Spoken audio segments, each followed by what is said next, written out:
everyone, I wanted to share with you today a new technique that I came across on the internet, and I had heard of it before, but I wasn't quite sure how to do it.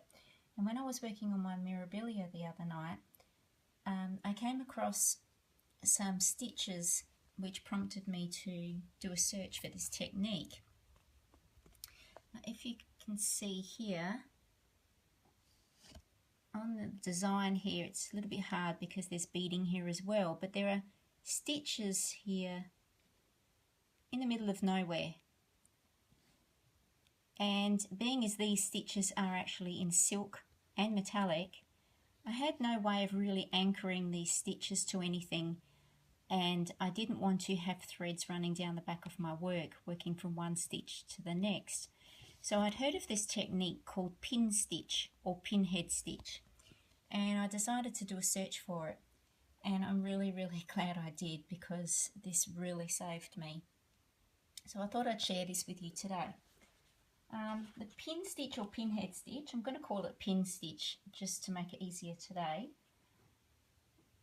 can be worked on Aida or Evenweave. I've done some sample stitches here to show you. Now this is 14 count Aida, and I have done sample stitches using 1 thread, 2 threads, 3 threads and 4 threads. Now the pin stitch is a way of anchoring a stitch using only the space occupied by that stitch, and it's really great for isolated stitches where you don't want to have trailed threads behind the back of your work, because sometimes they will be visible. Times when you can't use the loop method, that would be when you're using variegated threads, or if you're using an uneven number of strands, so 1 or 3 strands. Obviously you can't use the loop method for that. You can also use it when you have a lot of colour changes and you want to reduce the bulk at the back, because obviously in those cases we would run through the back of our work behind several strands, and if you've got a lot of colour changes, it's going to get really thick and bulky at the back. So this is very handy for that. And what I love about this stitch, and you don't have to do this, you can just use it to be an anchor to start your stitch, but as well as that you can also use it to be an anchor to finish the stitch, which is what I've done in these examples here. Again, great for isolated stitches where you have nothing nearby that you can anchor, nothing nearby where you can put that thread behind the stitches at the back, and again it will reduce the bulk at the back of your work. I'll show you the rear of this one so you have an idea of what it looks like. So they actually look like little knots, but they're really quite flat, except when you get to the 3 and 4 strands here. They tend to look a little bit bulkier, as you would imagine, because that's a lot of strands. So I would think if I was working on Aida cloth with 3 or 4 strands, I might possibly not use it to finish the stitch, possibly just to start it. But it just depends on the type of work that I'm doing. I've also done an example on Evenweave. This is 28 count Lugana. And again, this is with 1 strand, 2 strands and 3 strands. And it hides the anchor really well, especially on the 2 strands. I find the 2 strands is the best. You really can't see that you've anchored that stitch. I've also done an example for you in metallics using 1 strand and 2 strands. Because my mermaid, I had to anchor the stitches with both 2 strands. So mine actually looks like that. And at the back,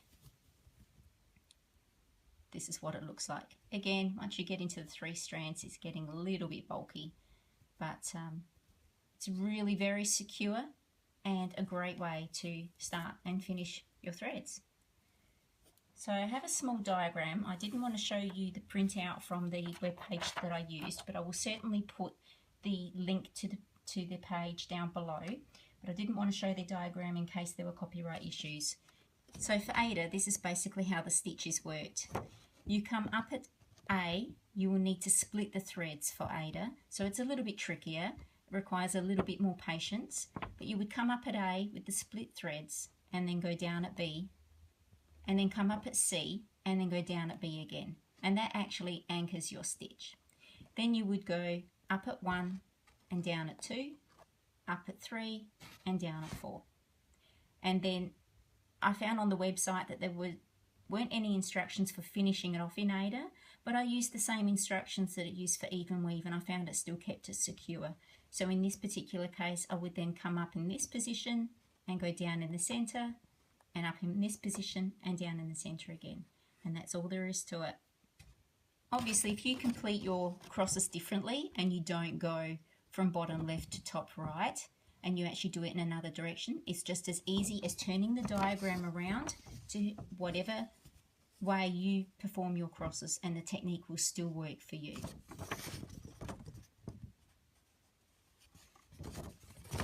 Basically just following those letters and those numbers.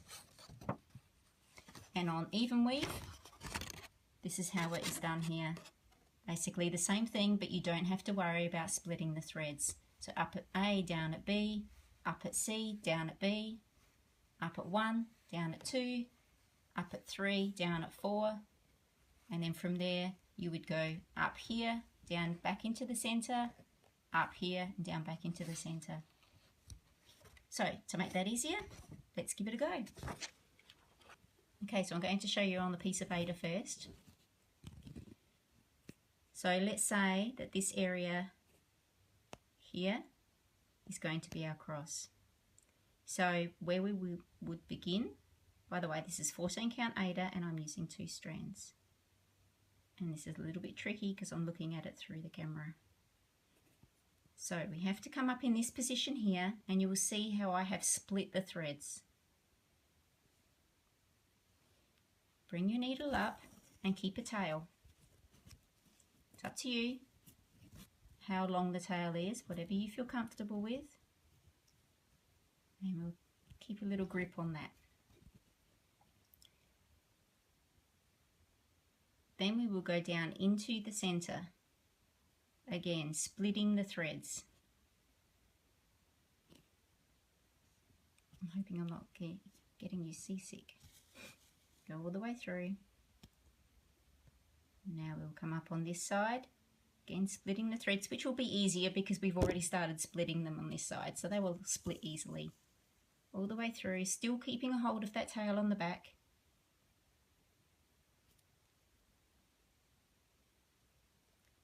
This is not easy doing it through a camera. And then back into the middle again. So we're sharing that same space. That is it. That is now anchored. This is how it will look at the back. And that is not going anywhere. And then we can go to doing our cross. So we come up at 1. This is how I complete my crosses. Down at 2.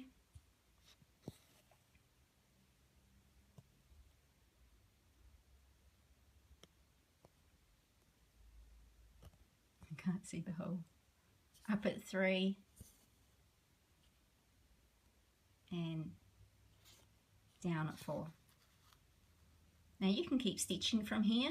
You don't have to, obviously I'm just going to show you for isolated stitches what you do, but that's just how that is started. That's how it will look on the back, and you can give it a clip now if you want to, and then keep working. So of course you don't want to get those threads caught.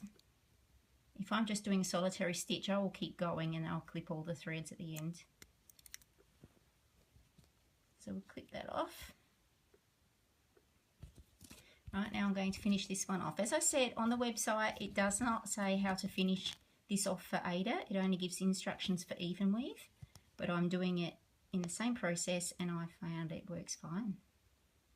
So again, up in between those 2 holes, splitting the thread. It's a little bit trickier finishing it off because you actually have to try and go under these stitches. So it's a little bit harder to see what you're doing. And I've actually gone straight back into the middle of that square again, where the other 2 points already met. Then up to the top.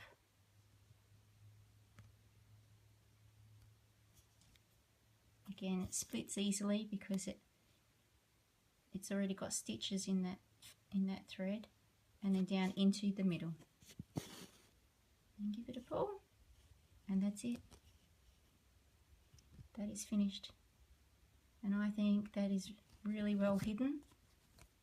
And on the back, give that a cut.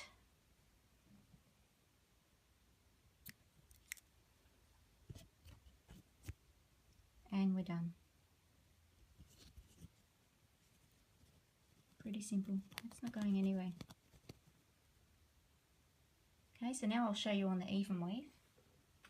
Okay, so this is 28 count Lugana, and I'm using 2 strands of thread. Now remember, when we're working on 28 strand, for this example, we're going to be stitching over 2 threads. And the benefit of that is we don't have to split the threads. So we'll come up into the position that would be the middle of our cross, the middle and the side. Once you've done this a couple of times, you will get the hang of it so easy. So once we've come up, then we go down into the very next hole, which is the middle of our cross. Pull that through. Then we go to the next hole over. Again, I'm really sorry. It's very hard doing this through the camera. Right, now, when we come back into the middle, we're actually going to put the needle just above the other stitch. Not next to it, just above. And we're going to give it a little bit of a pull. Now what that does is it makes it nice and tight and it anchors it better. And we've got to start our cross. So up at 1. And down at 2.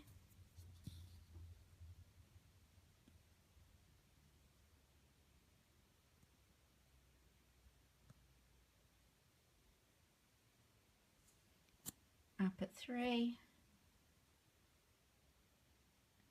and I can't see, I've gone blind.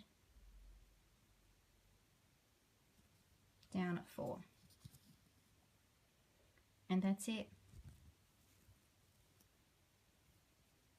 As I said, you can go on stitching now, stitch something else.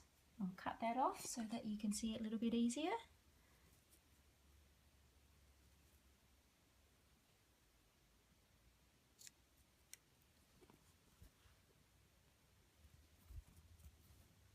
Or, in my case, you can finish it off. So same principle as before. We go up at the bottom, in between the holes that are already made by our cross, and we're going to go into the middle. Again, a little bit trickier to find that middle, especially when you're looking through a camera. Please excuse me.